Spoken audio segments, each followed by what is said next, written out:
आइए दोस्तों, हम अपनी नई कहानी की ओर चलते हैं। कहानी का नाम है करत करत अभ्यास के जड़मति होत सुजान। एकलव्य एक नीची जाति का बालक था। वह अपने माता पिता के साथ जंगल में रहता था।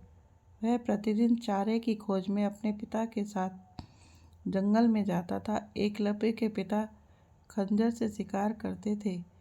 एकलव्य भी खंजर से अभ्यास करने के लिए जंगल में जाते थे।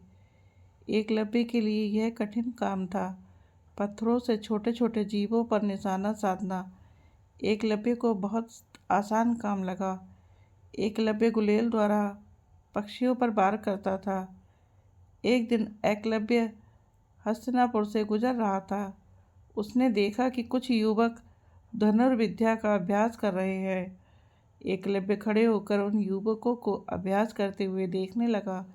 एकलव्य ने सोचा कि मैं भी धनुर्विद्या में निपुण हो जाऊं तो कितना अच्छा हो, परंतु समस्या तो यह थी कि उसे धनुर्विद्या सिखाएगा कौन। एकलव्य क्षत्रिय नहीं था, इसलिए धनुर्विद्या सीखने का कोई अधिकार नहीं था। उस समय धनुर्विद्या और युद्ध कौशल सीखने का अधिकार क्षत्रियों और उच्च जाति के लोगों को ही था। एकलव्य को बहुत दुख हुआ। वह अपनी किस्मत को कोसता हुआ अपने घर आ गया। एकलव्य धनुर्विद्या में निपुणता प्राप्त करना चाहता था। उसकी निशानेबाजी बहुत अच्छी थी। उसने एक खरगोश पर निशाना साधकर उसको एक ही बार में ढेर कर दिया। उसने गुलेल के एक ही बार में कबूतर के जोड़े को ढेर कर दिया। एकलव्य मन में सोचने लगा कि यदि मैं धनुर्विद्या में निपुण हो जाऊं तो मैं हिरण आदि पशुओं को आसानी से शिकार बना सकता हूं।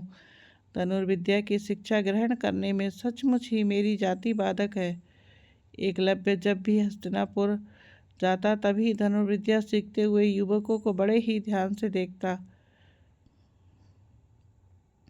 एकलव्य ने शीघ्र ही धनुष बनाना सीख लिया और धीरे धीरे कुछ बाण भी इकट्ठे कर लिए। उस समय गुरु द्रोणाचार्य धनुर्विद्या के सर्वश्रेष्ठ आचार्य थे। एकलव्य ने स्वयं से कहा, मैं गुरु द्रोणाचार्य का शिष्य हूँ। एकलव्य ने द्रोणाचार्य की मिट्टी की मूर्ति बनाकर एक पेड़ के नीचे रख दी। एकलव्य ने गुरु द्रोणाचार्य की मिट्टी की मूर्ति को प्रणाम करके धनुर्विद्या आरंभ करना प्रारंभ कर दिया। धनुर्विद्या सीखना एक अत्यंत कठिन काम था।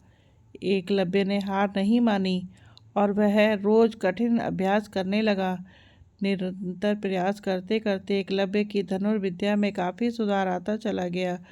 अपने परिश्रम और प्रयास से एक दिन एकलव्य धनुर्विद्या में निपुण हो गया और एकलव्य लक्ष्य पर परछाई देखकर ही निशाना साध लेता था।